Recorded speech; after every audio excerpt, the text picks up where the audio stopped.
These idiots.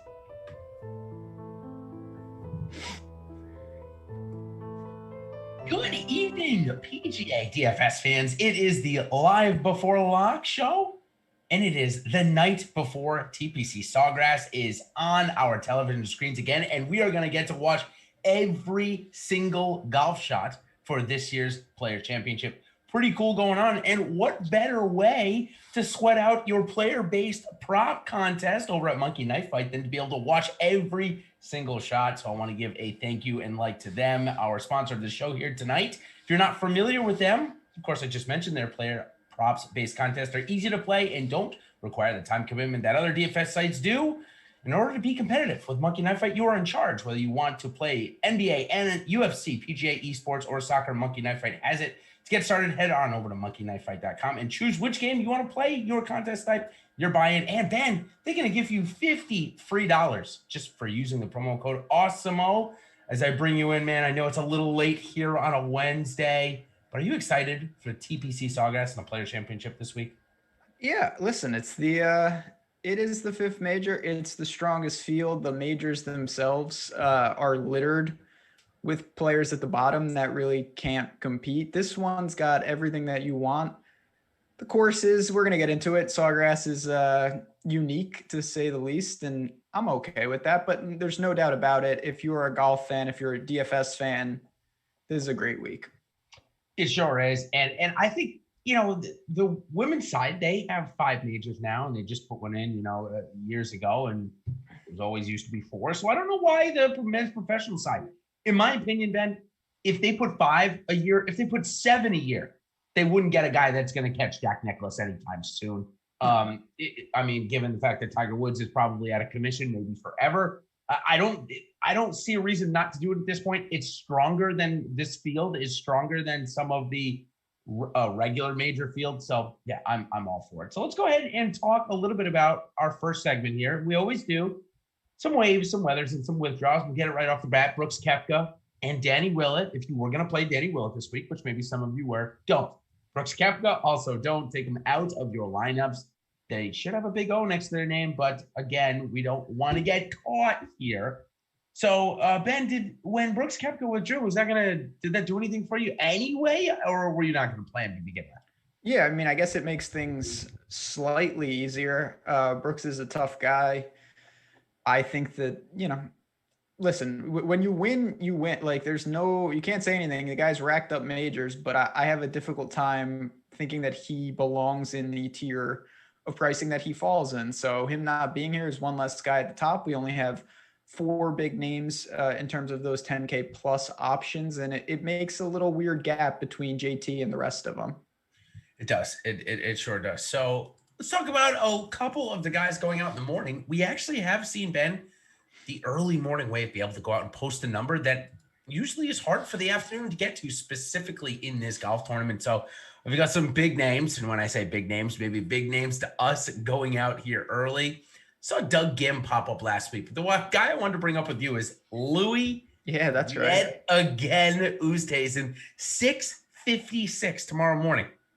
In my opinion, there has got to be some withdrawal, like assurance, or I don't know. I feel like you could do it again on us, though. I mean, could he? Yeah, absolutely. I do think in a way, it's good that he's out like very early though, because there's a chance that if he withdrew, you would hear about it. Whereas if he was in the afternoon wave, like the tournament locks and then he has 6 hours to decide. Like if he's going to withdraw, there's only a small gap between his actual tee time and when the tournament locks. Just go back to bed, really, at that point. I mean, if it is after lock and he does withdraw, yeah, I mean, just... Well, I don't think that's... It's only 9 minutes. Literally, there's 1 or 2 tee shots that are going to be hit before we know about Louis. So hopefully we see him on the range warming up. And I guess last week, though, Ben, that's what they did see. They saw him warming up behind McIlroy. So very weird. Anyways, hopefully that doesn't happen. I see the chat talking about Doug Gim, the Gim Reaper is first off this week. So, I mean, he's probably like 300 to 1 on the first round leader. I mean, you're going to throw $1 or 2 on it. He is the first guy out. I mean, there's always an element you've mentioned at these courses. They get the best conditions. Usually the wind is down. The greens are perfect. So there are guys that can hang a number. He's an interesting player in the sense that we've seen him go low. I don't know how he'll react to this event, but Louis is there. I'm going to throw out Russell Henley, 656 tee time. That's a guy who can get crazy hot, Bermuda guy. He's not a huge name. He's playing with Scotty Sheffler and Tom Hoagie. I think Russell Henley is a first-round leader, but I know we're kind of deviating, but that's what we're going to do for the players. I'm going to throw a name right out there, right off the top. Yeah, and I got one at 707 for you, Ben, and just maybe a little bit of tease for those of you that might not be able to stay with us through the entire show.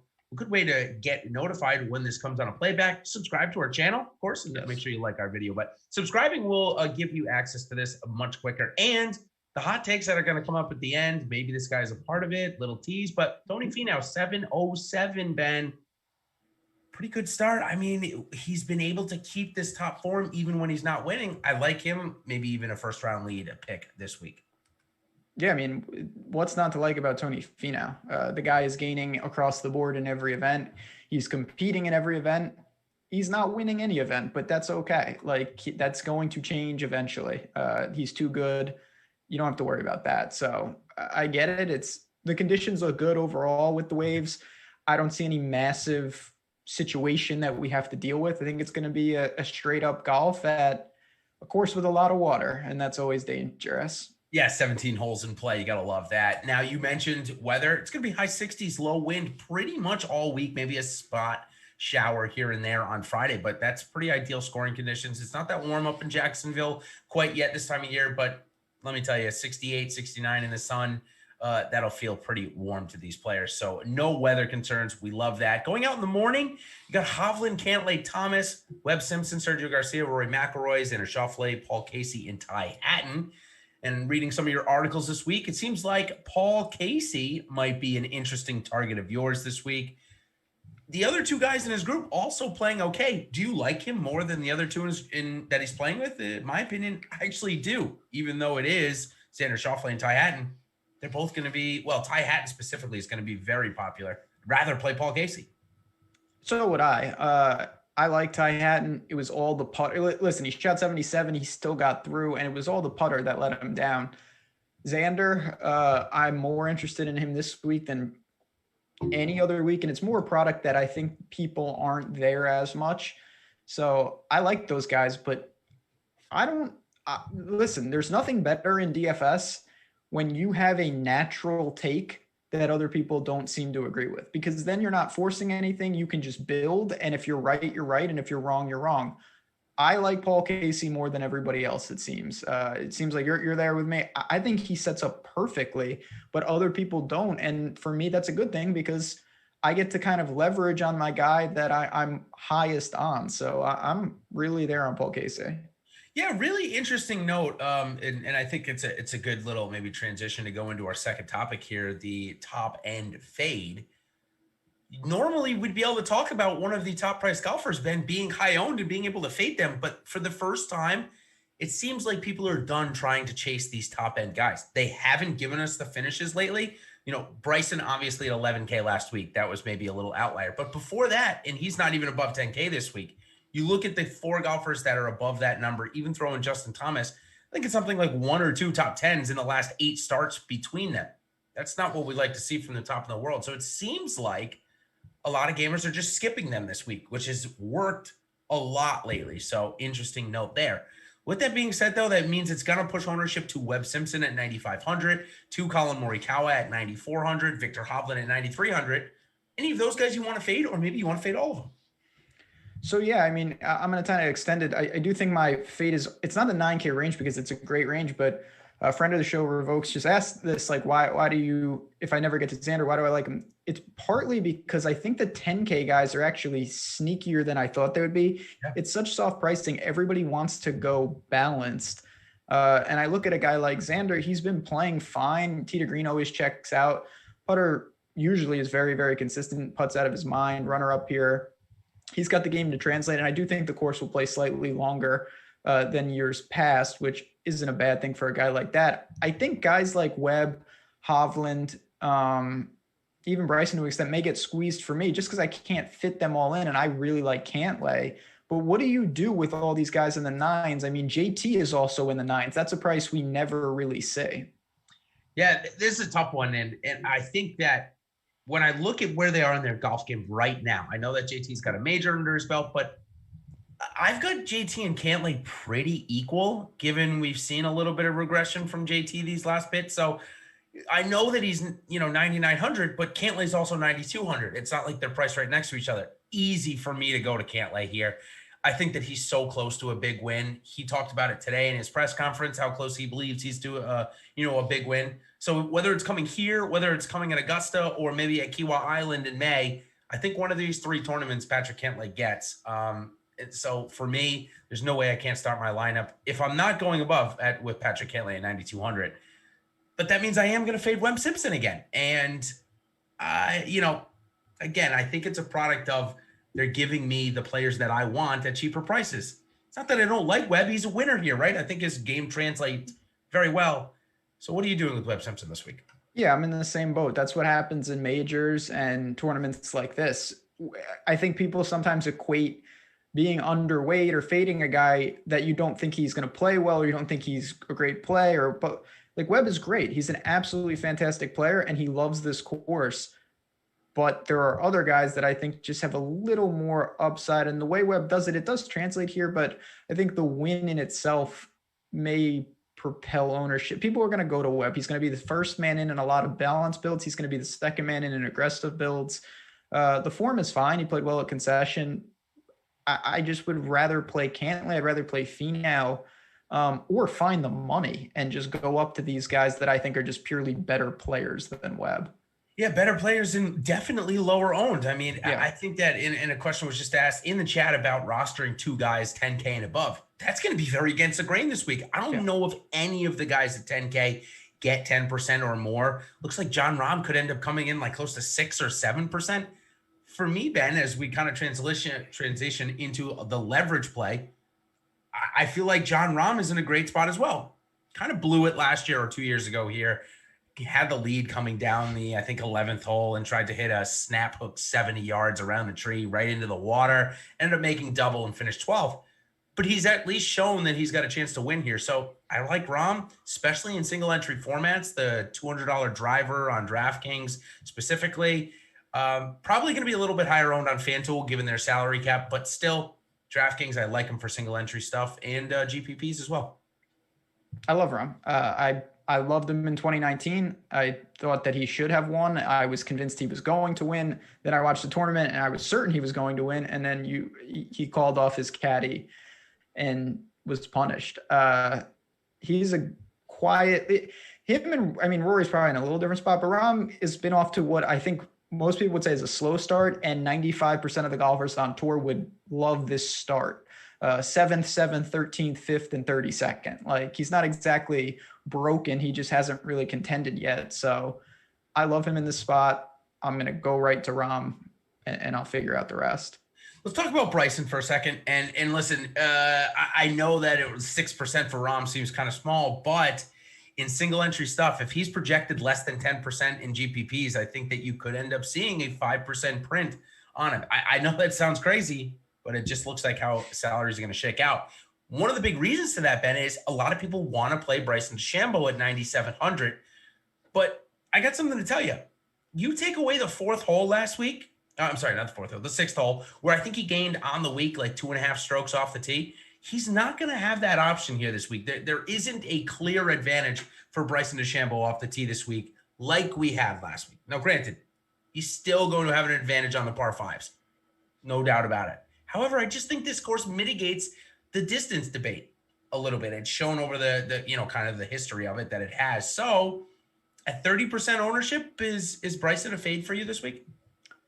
Yeah, I mean, there's no way I could possibly get over, and we'll see. Ownership is very difficult to predict in these strong fields like that. But pricing comes out early in these, and Bryson won. So that clearly he wouldn't have been where he's priced if they waited.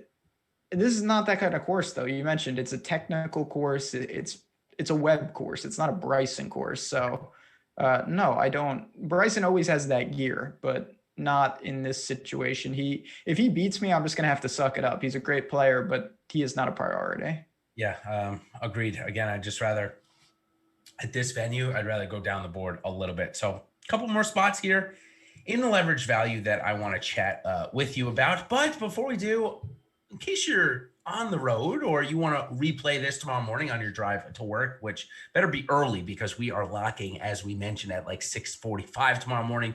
But if you're not able to watch the shows on YouTube, then catch them all on our podcast network. All of our shows, almost every single one of them, are available through it. So we've got a podcast for every single sport, and we're available on every major platform. So head on over to awesemo.com/podcast to check out the latest. Plus, just leave a 5-star review on one of our podcasts with your Twitter handle or your email address, and you'll be eligible to win a free week of Awesemo Plus Platinum. One winner will be awarded every Friday, and reviews will be eligible for up to 1 year. So good luck. That's quite a long time for it to sit there. Go on and give this show a 5-star review or one of the other ones as well. So, okay, a couple of other leverage spots. Scotty Sheffler, $600 more expensive than Sung J M. That's bringing the ownership to him away from Sheffler. I think it's a great spot for him, Ben. I have easily 2x the field in my GPPs this week. Yeah, Scheffler's interesting. Played great at concession, gained across the board, 9.2 tee to green, just fantastic. After a slow start to the year, he was bad out in Amex Farmers. He's found the form. I don't really have a strong take on how he'll handle this course per se. He's just a talented player, so I don't really worry about that. The price seems a little elevated, but as you mentioned, that'll probably mitigate ownership. Patrick Reed is right there. Nobody's going to play him. If you're looking for a pure ownership play in like the millie, Patrick Reed is a great fit in that. I don't think he's even remotely close to as safe as anyone around him, but no one's going to play Patrick Reed, and that's usually the case. What do you make of Patrick Reed, who has such a great short game, right, Ben? And that's kind of what we're used to seeing with him. But now the consistency is gone, and that's a little concerning, at least on my front for me. I know he's trying to work in a different swing, not a different swing, a different shot. He's trying to move the ball from left to right instead of his prototypical right to left. And it's just probably a little bit harder for him working with David Ledbetter. And we're seeing a roller coaster rather than consistency, a win, a miscut, a win. What do you make of that? Is that, let's say you're playing one big dollar lineup. Does that mean you avoid him, or are you interested because of the winning upside and the low ownership? I would probably avoid him. I don't love the course for him. This is more that in the millie, he is more like you're trying to do something different there. And Patrick Reed is just the type of guy who wins. He's a winner. He gets it done. When he is in contention, he tends to close. I don't really think he's going to be in contention too often here, though. That's the thing. So there are certain builds where he will find his way in. Anything that's a priority or where I'm really honing in, I find it hard pressed to think I'm going to click him over Fenow or other guys. Yeah, can't like being right there as well. Yeah, it's just going to be too hard to do that. So, all right, before we move on to our favorite section here, Make the Cut, got a couple of other names, and of course want you to bring up any if I have missed them, or of course chat. This is a perfect opportunity for you to bring up some golfers somewhere above 8K. If you guys want to know about golfers below 8K, I'm sure we'll probably get to them here in our Make the Cut segment. So just the ones here maybe that we haven't got to. Like a couple of names, I'll throw it out at you. Hideki Matsuyama. I think last week you might have said, and again, we're not making fun of him or anything like that. His just game looks broken. He slid through the cut again. Did move up a little bit on the weekend. Is it enough to get you here? As he was bankrupting me after the first round last year here. I can assure you, I entered as much as I normally do, probably more because it was a millionaire maker, and I had about $20 winning at the end of day one. Nobody was more thrilled to get their money back than I was. And Hideki Matsuyama was one of that reason. So is he going to do it to me again, or is he just too broken? Yeah, I mean, obviously, of course, I'm on the other side of that. Like, I always play Decky, and that was the first time he's played good in years, and then they just ended the tournament. I will say that Decky showed some signs last week, finally, with being kind of vintage Hideki. He gained on the irons, looked better, played good on Sunday in tough conditions. Still, though, like, if you zoom out, he's not even close to everyone around him is just better right now. Like Berger, even, I mean, Spieth certainly in recent form has found it. He's the one though. I mean, of course, that's your account. I joined you last week. It was great. Played fantastic again. Easily could have won. But when we come to the players, and even at the height of Spieth's power, barring the first time he played here, it hasn't been good. Mm-hmm. You think that's just noise, or do you think there's something about this course that doesn't fit what he does? Well, I think the switch to March a couple of years ago, I think that actually would help him. And given the fact that he played Arnold Palmer, let's put it, I'll give you a scenario. If he had come to Arnold Palmer last week and missed the cut, I probably would have said to you, I think we need to avoid him this week. He showed up to Arnold Palmer, never playing it, and came in fourth against a relatively strong field. Certainly nothing like this, but a good field. For me, I don't know that it matters where he plays right now. He's played in four straight tournaments, all in the top 15, all at completely different golf courses, from Riviera to Pebble Beach, and everything in between. I'm playing him. I don't think there's a reason not to. I know that the course history is not great. But if we're close to the form of 2015 when he came in fourth, or I think it was 2014 actually, then I want to be on that at 8,600. And I think if we're getting close to that, he'll easily get through the cut, and he'll find some good. He'll find the first page of the leaderboard at some point Saturday or Sunday. Yeah, fair enough. I mean, Spieth he's clearly found something off the tee. I do really like the range right below him. We've talked about those guys. There's the three Englishmen and Sanjay are there. So you've got options, but that's a loaded range. And that is why balance builds are going to be very prevalent, because you got a lot of guys in the 9s and 8s that make a lot of sense.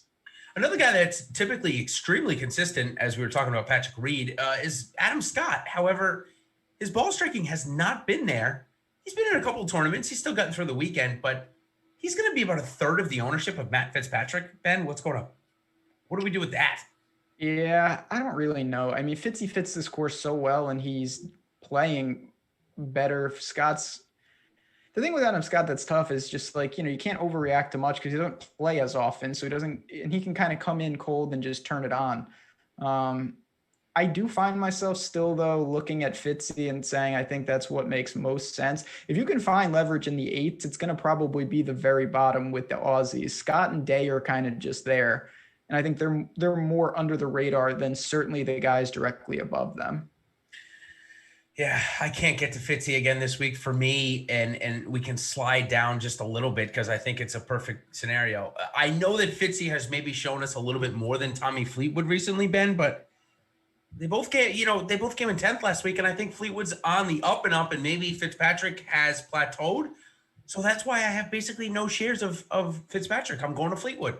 I find that I'm getting similar upside this week. Yeah, I like Fleetwood, and I'm going to have some Fitzy, no doubt, but I've been really heavy on him, and it's paid off in some pretty good spots. He is not the priority for me. Casey is, and Fleetwood, even though Fleetwood's going to have certainly some ownership when you look at the course history, it looks like his irons are finally fixed, dare I say. So you're going to give me sub 8K. I'll probably go there. You got to keep in mind, if you're going like Bryson, Cantlay, Fleetwood, you better have some real names in the other three, because you're not going to be the only one who did that. You're going to need to find the galaxy brain stack of Johnny Vegas and Eddie Pepperell. I was just talking about that this morning. I don't know where I came up with that one, but yeah, me neither. I was actually looking at this. Funny enough, Ben, I was looking at my results from that week, and it wasn't the Millie Maker. It was a quarter Millie Maker that week in 2019, and I put in 150 entries, and 138 of them were the exact same entry, and it was 3 guys that missed the cut. So I literally had no lines except for that one that had. Only takes one. I know, it really only does. Funny enough, that's just how it happens. You look back and you're like, what happened to my CSV there? What happened to the upload? But I'm sure it's happened to some of the people in the chat there. I see our man Eric Linkus. He is in here, our NBA guy. He does a couple more than just NBA, but he is liking Adam Scott in the sub 5% ownership, man. I got to be honest, I am too in GPP formats. Not going to get me playing Fitzpatrick, that's for sure. Sung JM, let's get a couple of words on him. I think it's an okay spot. The putter woke up last week, Ben. That's what has me excited. Yeah, I don't, as much as I would love to have a fire take on every single player, I really don't have one for Sanjay. He seems accurately priced. He's kind of doing his thing. He's back in rhythm.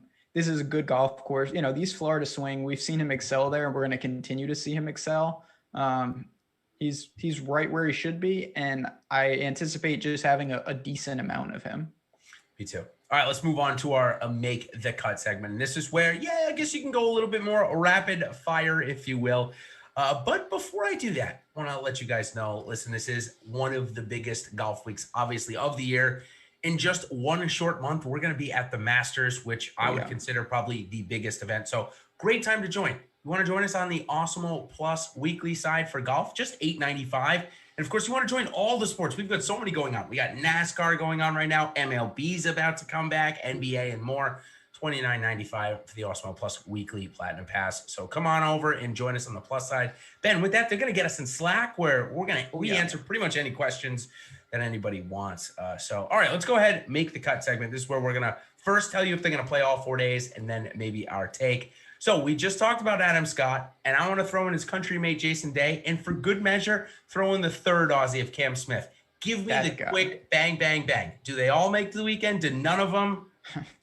One of the above? Go ahead. Yeah, I mean, I'd love to say none because I'm probably under on all three. No, I mean, listen, these are good players. I think the first, Cam Smith is the one that I'm really most confused about because he's shown that he can handle, he was great in a major, great at Augusta. Like he's been doing a lot of things, but I just still find myself not really there. So I'm going to go right down the board there. I like Scott over Day over Cam Smith. I think that's how I'd prioritize the three Aussies. Jason Day has shown me something. I'm not going to lie to you. He has shown me something these last couple of weeks. I think he's actually in decent form. He's learning this new swing to be more controlled. Sign him up for a withdrawal this week. But I like him. I like him more than the other two. Adam Scott, for me, like I said, the ball striking is too confusing. I need to see him have a really good ball striking week. Hopefully it leads up to the Masters. I love playing him at Augusta. Cam Smith, maybe we saw the best of him at Concession a couple of weeks ago, Ben. I'm going to say that he packs at home, even though I hope this doesn't change your mind, this is his home course. This is where he lives. So does that make you more intrigued or less intrigued? There's like 15 guys like that this week, though. Yeah, I mean, it certainly, I don't think can hurt. And Cam Smith, like I said, he's a damn good player. He found form and then he regained it after the break where I thought he would lose it. I cannot stomach playing him over Fleetwood. Usti is there, Neiman. There's so many guys right there. It's a big opportunity cost. Let's talk about a couple of them that you just mentioned. Louis Oosthuizen, obviously with the withdrawal. Obviously, we already talked about he's going off first, so you're going to know, hopefully before lock, if you're up bright and early, whether he's going to tee it up or not. But then you have a guy that decided to play 2 rounds, get himself onto the first page of the leaderboard, and then withdraw as well. Justin Rose, same price. Are you playing either? Can you stomach playing either? I guess if you're playing one, you can stomach him. First part. Second part, are they going to play all 4 days? Yeah, I mean, so Usti is not I'm playing Usti, no doubt about it. Even if they announce that Usti withdraws, I may just keep him in there for the hell of it. I want to play Usti so badly. I'll do anything to roster him right now. Oh, man. Justin Rose is tougher. Clearly his back wasn't right. I don't know. He also made a 9 though. Like he made a 9 on a hole and then he was just like, all right. So it was, he woke up with back spasms in his lower back because he looked fine. When I was there at the tournament on Friday, I followed him around basically all day. He looked totally fine. So back spasms. I mean, he is older. It's what happens with these guys, I guess. Right. Yeah. I mean, it's obviously concerning. There's no doubt. I don't know. I mean, to me, it just ups the risk, but you're also depressing the ownership. There's a million people that are not going to, not that people had super interest in Justin Rose, but people who did are going to be scared off. So you're really isolating yourself if you do it. I tend to think that injury risk is more overblown than not. So you got to tread carefully, but they're in the player pool. Some of the funnier quotes this week when Jimmy Fallon gets involved. Yeah, I saw that. There were some good ones. Patrick Cantlay had a chicken and waffle, and Justin Thomas was an iPod Nano or something like that. I just saw one of those notes. But one of the iPad Nano guys that we'll talk about next as we shuffle down the list here is Jason Kochrack. Not high owned, decent spot. Again, there's a ton of golfers that you and I know like more around him. You mentioned Oosthuizen. Joaquin Niemann is the chalk in this area. The chalk in this area has worked at this golf course. I'm going to play him. I don't care about the chalk. So more Niemann and less Kochrack for me, and that might hurt me. How about you? Yeah, relatively the same. I get why people would go to Kochrack. There's certainly some things he can do, and he's played well. It's just a weird spot though, because he's in a weird sandwich. He's got Niemann and he's got Will Z right below him. Will Z is someone that I don't know. I mean, the guy's just getting it done week after week. It's hard to every time I say I don't know if he can do this, he seems to be able to do it. Same price, same exact scenario for me. I wrote about this week. Max Homa and Will Zalatoris have played for like 7 straight weeks. Yep, that guy. And they continue to play well each and every week. Both came in the top 10 last week out at the Arnold Palmer. Eventually, the run is going to end for both of them in terms of playing well literally every week.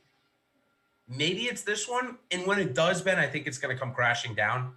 These guys got to be tired. I mean, I know that they're younger, but they've played really good, not just scraping by or missing cuts. They're making every cut, coming in the top 25. So does that mean you want to play him, or are you just going to try and say go to Abraham Answer, who I don't know that there's a better golf course on the PGA Tour for Abraham Answer.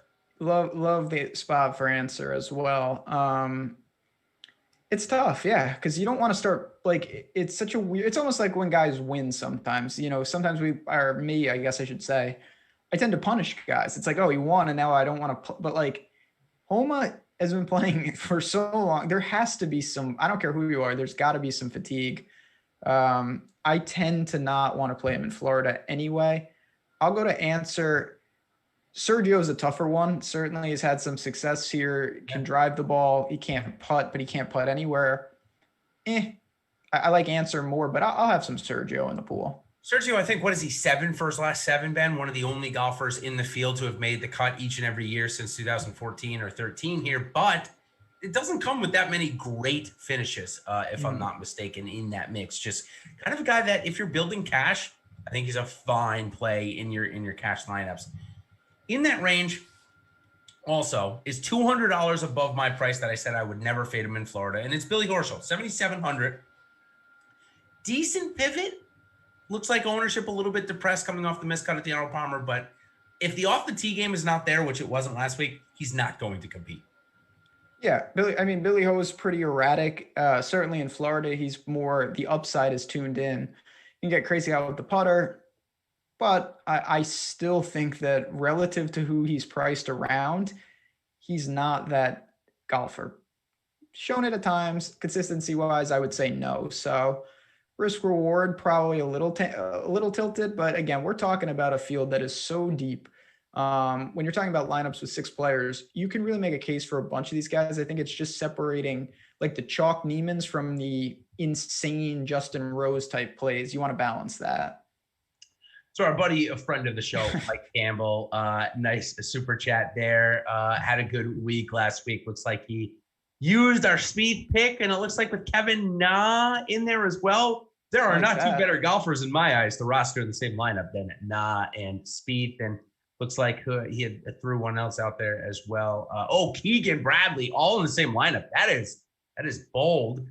Let's talk about 2 of them, Kevin Na and Keegan Bradley, both in good form, Ben. Can they play all 4 days? We're not going to get a cool video of Kevin Na and Tiger Woods this year, but can they play all 4 days? And if so, does that mean they give you value at the end of the week this week? So Kevin Na is interesting just because it's a fine course for him. He wins more than he should. Yeah, he's that type of guy. He could finish dead last. We've seen that time and time again, but nobody really cares about that. I think I prefer Kisner, who's to me very similar in a lot of regards. So this is the range that I really think we got to dig into, because Corey Connors is going to be very popular coming off that big week. But you've got Lanto, who's just good. Sam Burns, who killed everybody. Henley is there. A lot of names in this little range. And then, of course, Ricky is just pretty dusty. Ricky needs I think it's a top 5, maybe even a top 3 to get into Augusta. I don't even know if that will do it. I'll have to check with the numbers guy that does the OWGR stuff. He might even need a win, Ben. But let's talk about Molinari and Burns. Both guys absolutely burned the field last week. They had a total ownership of roughly 40%. A lot of the people that didn't have 6 of 6 had at least one of those two guys. They're both in that value range of 8,500. Do you play either this week? Or is either back on your element? I'm going to guess Molinari was the easiest miscut you've maybe seen all year, and you faded that. Are you going to fade him again? He's like 1% owned this week. Yeah, I mean, I may have a sliver. I'm not too interested, but it's easier to play him this week. Sam Burns, I don't mind getting to, just because, again, these younger players, they're very high variance. Sam Burns, everyone, including me, it's like, oh, he goes to Bermuda, he's going to be great. That may still be true. He just may have not been great right there. This is a very tricky range because he's the only one that does that. Lanto, Kevin Na, Kisner types, they're all very methodical. They're all second shot guys. Sam Burns is more in the bucket, like Sergio types. So you're getting a different type of player there. I don't know what to expect from him, and I think that might be a good thing. 5 over his first day through 9 holes. He was the first guy out in the afternoon group on Friday, so I got to follow him a little bit. Got it to 4 under on the day. Was back to 1 over. Was looking like he was going to make the cut, and all of a sudden tanked coming in that front 9. Those difficult holes, 8 and 9, are two extremely difficult. So he didn't end up making the cut, but shows you that form may not be too far from there. I'm more inclined to play Sam Burns than I am Molinari this week. I think Molinari's flash in the pan form. When he doesn't care, there is nobody that mails it in harder than Francesco Molinari, and I don't want that this week. Richard Fowler, you already mentioned, in the field. Yeah. Maybe one of the biggest gaffes in tournament announcing history, given the fact that Ricky Fowler has been on the PGA Tour and is kind of a big name, gets called Richard Fowler. That has to be the lowest of the lows, right, Ben? He's going to make the cut this week and make some noise because of that. Good. I mean, that would be nice. Ricky's hurting, obviously. The putter, it's now all over the place. I don't know. I mean, he's a former winner here, but that's not the same player right now. So prefer Russell Henley, prefer Lanto. Ricky's Ricky. I mean, I still think it's in there, but we haven't seen it in quite a while. Yeah, I mean, it's been quite some time. Couple of more guys in this range that you mentioned: Lanto, Griffin, Russell Henley. Let's talk about that. Lanto, Griffin tweeted out earlier, it is a home game, one of the many here this week that is as a home game, but he's also been playing really well. He just consistently shows up. And another week last week where through 2.5, maybe even 3 rounds, first page of the leaderboard, you jumped on him last week. You even said, you're like, hey, Jason, I know you've been playing this guy, but I'm joining you this week. Are you joining me again? Yeah, I like I said, I've never experienced, I said this yesterday, I never experienced, I played Spieth and Lant, like these guys, they get putts, then they just make them. It's so much easier that way. What a world. Like, you feel so good. Normally when my guy has 12 feet for birdie, I'm hoping to save par. These guys, like you count your streak. So yeah, I'm going to go there. No doubt about it. These good course for him. I'm not going to jump off. Price reasonable. What's not to like? Agreed. Agreed on all front. I think he's a fine play. And again, a good way to check this out. Check it out on Wednesday nights. You want to see how we're building our allocations for GPPs, this pro plays. And the reason why I tell you to put it out on Wednesday nights, sometimes it takes, I'll out myself here. It takes me a little bit of while to start building my lineups, given just all the information. Wednesday night's the best one to check it. Right around, after this show, right around this show. Go check out the pro plays, part of our Awesemo Plus subscription package. You got my plays in there, Ben's, Alex's, Jeff's. What we're doing there is we're showing you how we're building out our lines. Of course, we're not giving you lineups. We're not allowed to do that, of course, but pretty much there, how we're doing it, a great tool. So just wanted to bring that up as we move down the list here, Ben. A couple of more guys before we get into our deep dives, hot takes, one and done bets of the week, and some good bets there out there, given the fact that we had so many options. Mark Leishman, Carlos Ortiz, as I maybe make my way up a little bit more. Both guys that had decent starts, Ben, in this first little bit, but have certainly cooled off. Leishman's been topsy-turvy. Ortiz certainly had a great run, but it looks like it's ended for now, at least.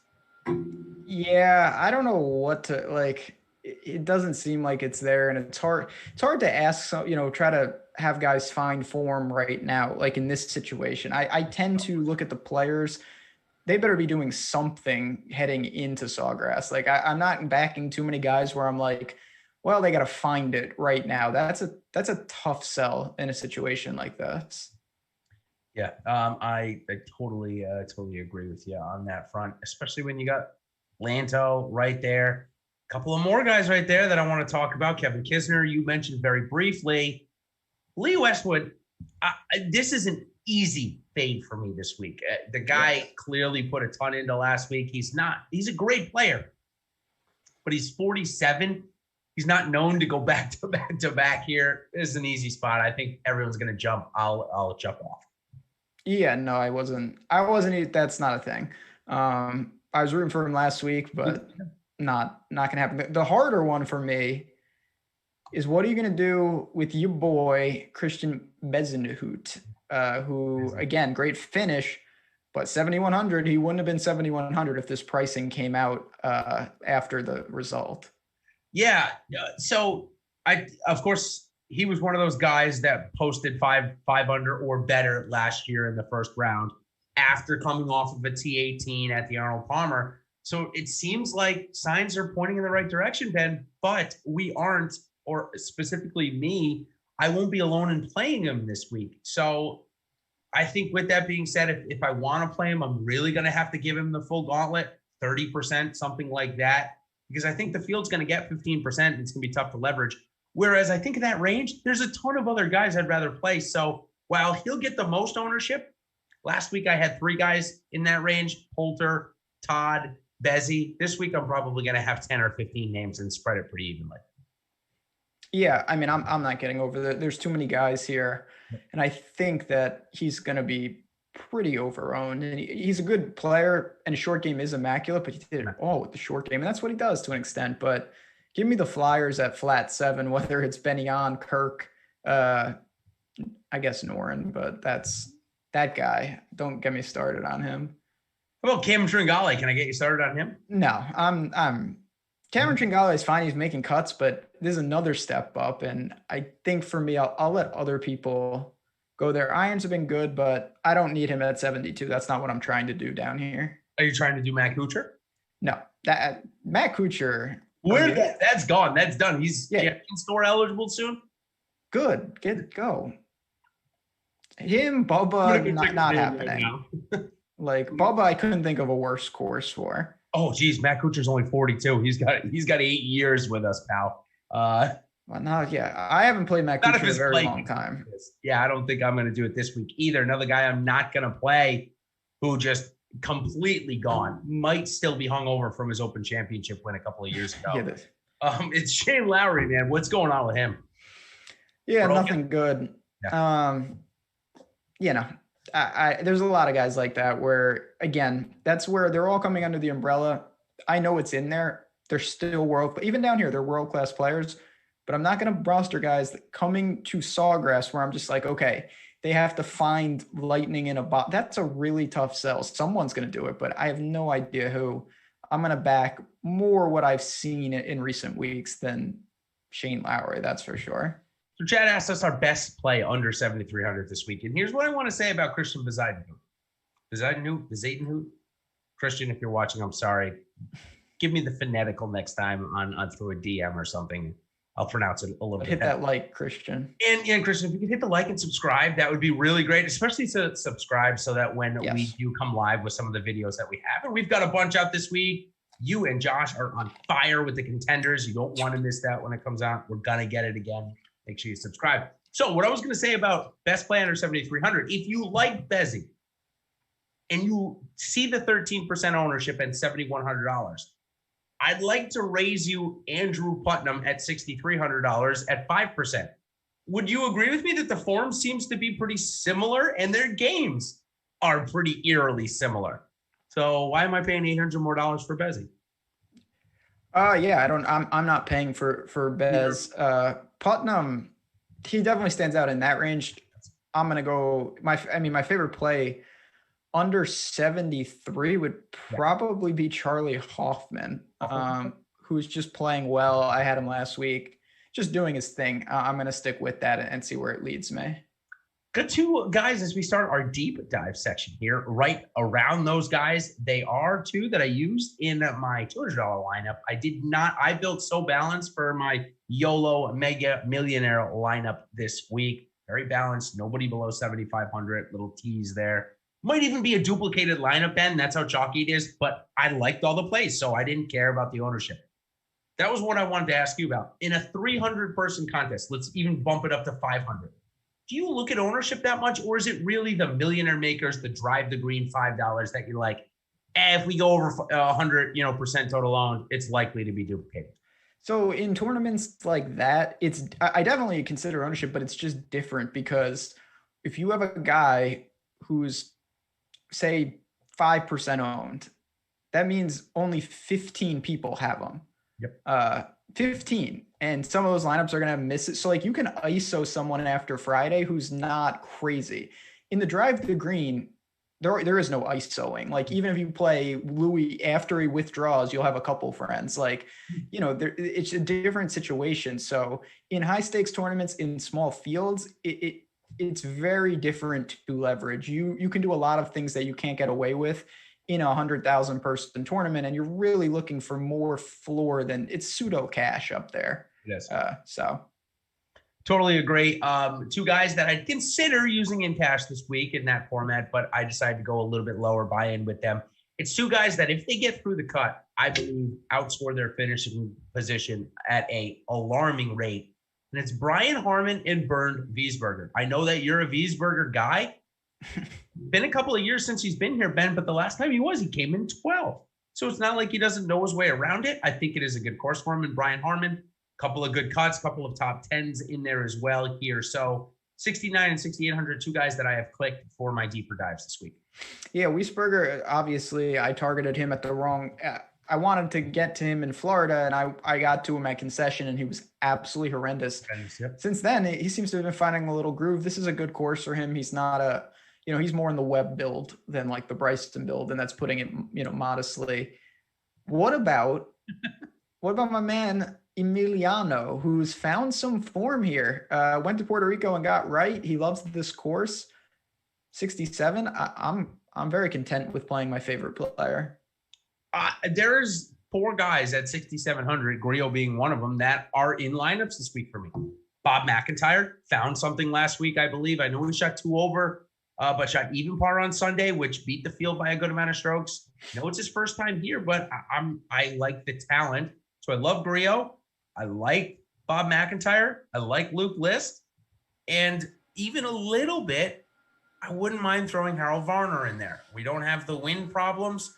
I think that it's going to be a made cut here soon. And when he makes the cut, he normally competes. So also a weird correlation. He typically plays well at the similar events to Abraham Answer. So you know how I talk about that sometimes. Listen, last time I did, Bryson DeChambeau blew up and Matt Wolf withdrew. So it ended up staying together. They both played like crap. But Varner Answers similar good finishes. So I like them. How about Aaron Weiss? I know he's a poison to you from time to time. He is to me as well. I played him on FanDuel last week. That didn't work out. Is he close to the cut? Can't putt. I mean, he's lost 18 strokes putting in his last 3 events. God, that's just hard. It's hard to do that. It's hard to even gauge. His putting is so bad, it really masks everything else. It's hard to even tell what he's doing because you can't compete with that. What about a couple more guys, and we'll give some one and done and hot takes, and we'll bounce it out. What about Gary Woodland? Chat wants to know about that. I kind of want to know about that. It's a tough one because he's been playing pretty bad. Been playing bad, but when you see 6,800 for Gary Woodland, it's almost an auto click, especially given the fact that he's only going to be like 4 or 5% owned. I've got 10% of them. I got to be honest. I'm totally cool with having 10% of them at this price. I don't know that he's ready to do anything good, but Ben, if he was, he wouldn't be 6,800 at 5% owned. Yeah, I mean, there's always. I mean, he's a major winner. The injury seemed to be over that. The ball striking is better than the results, but I don't know how often I'll have to dig down here. I mean, we're kind of in the depths. I like the guys we've talked about more than Woodland, no doubt about that. Yeah. Yep. Any other deep dives that you want to talk about? I know that the pricing, I mean, it goes way down. I already mentioned Andrew Putnam. I'd like to mention Nick Taylor. I think in grinded out events, he's good. And Richie Wierenski's that same price. Taylor, Werenski, Putnam. Those will be the three guys below 6,500 that I dabble into. And of course, I have to have some Johnny Vegas. I think he's coming in at 6,500. Gotta have some Vegas in my lineups to go knocking down the old window there. So what about you? Any Vegas for you? I mean, maybe you'll go to Las Vegas eventually, but I don't know if you're going to be playing Johnny. How about Joel Damon? Maybe you're going to play that guy this week. Yeah, maybe Raiden will make it. So we had a couple. Hubbard, that'd be a no for me. I don't really see a reason to kind of get there. Jim Herman at the flat min. I mean, he is the flat min, but again, I'm not going to have to go that low. I'll throw support behind Putnam with you. One complete flyer, and this is kind of more of a gut feel, but CT Pan, he's got some comps with Heritage and whatnot. He's a shorter hitter, 63. He's played much better, when he played at Augusta and things of that. And in terms of strong fields, he's not playing well. So these are Millie type plays. I don't think in small fields, certainly in cash or not, considering anyone from down here. One guy we missed that there's 17 holes. Remember, 17 holes with water on. So Ryan Palmer is nowhere near my lineups. I just was scrolling through chat and saw somebody ask. I'd rather play Lanto Griffin. I think Lanto Griffin's playing much better right now. Palmer was playing great for a good stretch, but this ain't going to do it for me. He was decent at concession. He didn't play bad. So I don't think he's awful. It's just I would rather go somewhere else. Zach Johnson continued his made cut streak. I think he's 10 for 10 now in his last 10 starts. Are you in for ZJ this week? No. I mean, listen, pseudo cash, sure. I don't know. He's kind of replaced Kucher as like a guy who he rarely kills you, but when I don't play him, he doesn't really kill me either. JT Poston, that is a guy I took a strong look at. If he wasn't, he's just really struggling. I like the Wyndham comp.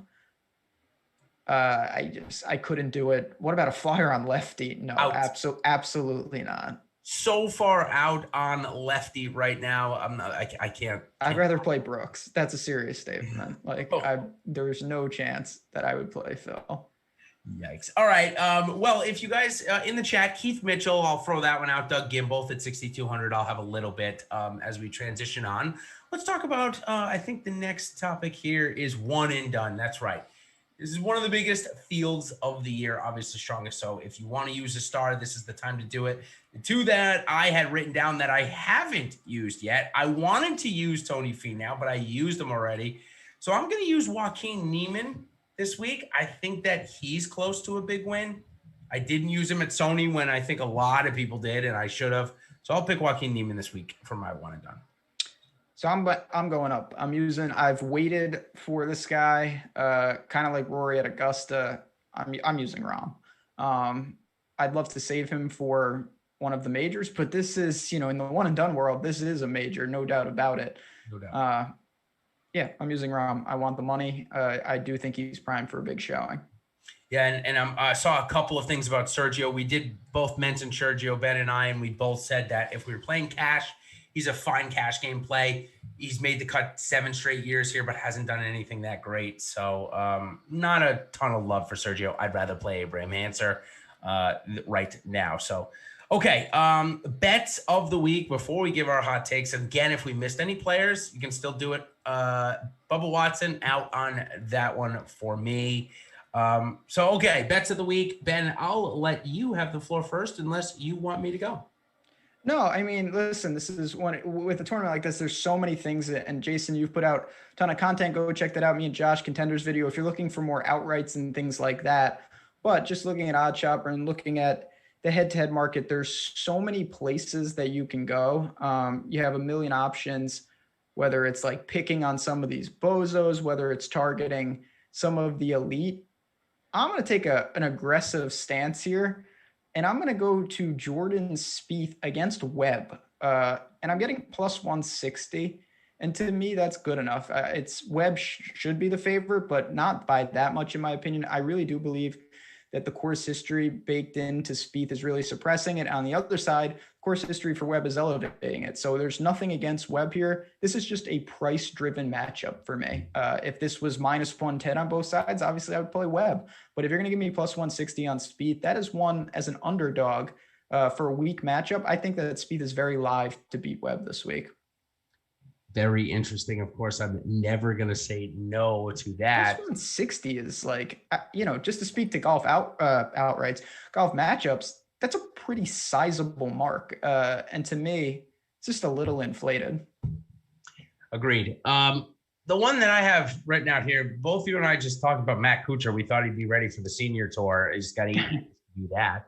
But he's playing against Andrew Putnam, and Putnam is plus 115, and Putnam is playing great. I know it's a random matchup for me this week, but that's where I'm going.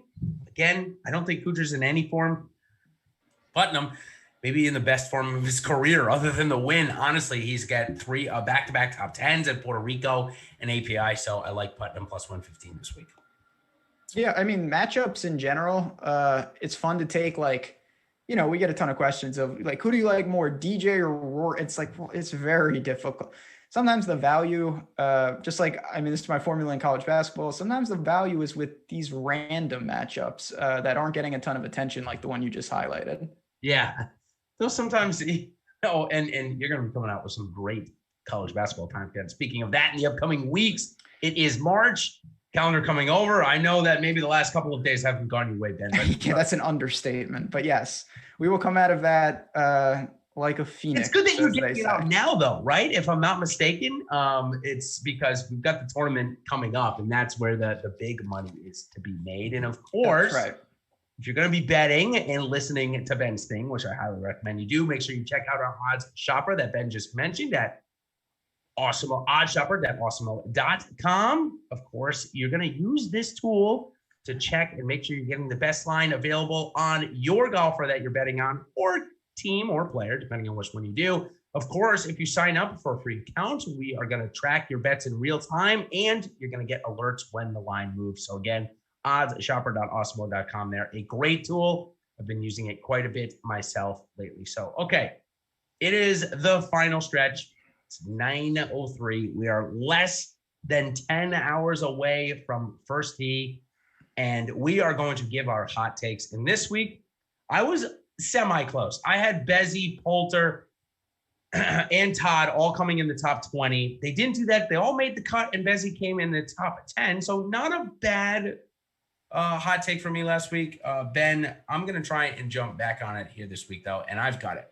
I have got two guys that I got picked to win. Patrick Cantlay is one, but here's my theory on the other one.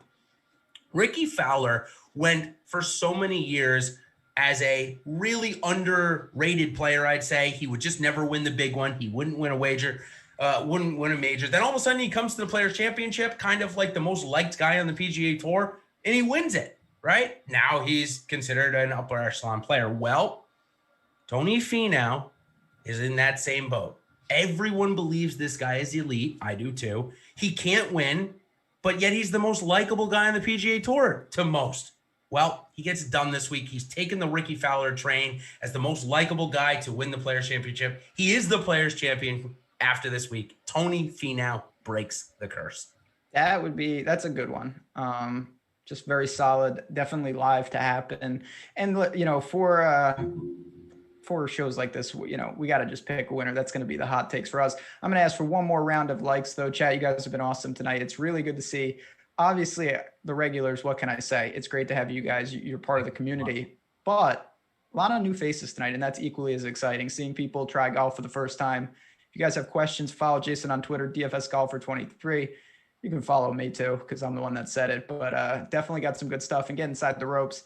My hot take's not nearly as hot as yours, but I have to stick to the guy. I really firmly believe that Rahm is going to win. I do. I think that for a great player, and he's going to have many trophies hanging, at the house when it's all said and done, but he doesn't really have like a marquee breakthrough just yet. I think this is the first of a couple this year for Rahm, and he's got the baby swag coming apparently around Augusta time, but before that, he's going to take this down. He's going to win the Players. And he was pretty close the year before. So we stay in Florida for one more week after this. Obviously, we get the climax of the Florida swing this week, obviously. But we get the Honda Classic at PGA National next week. And then we start to head a little north before we get to Augusta. So, Ben, a great month of golf. Thanks, everybody, so much for joining tonight on our Live Before Lock show. And Ben, why don't you send us out and get us ready for the Honda Classic next week? Yeah, absolutely. So like I said, a lot of good things coming up here at Awesemo, not just in the golf world. March Madness upon us. Like I said, hope you guys get inside the ropes soon. So many tools, so many things. On that note, we're going to bounce on out of here. Good luck. 5th major. Hopefully one of us can take it down. We'll be back next week. Same time, same place.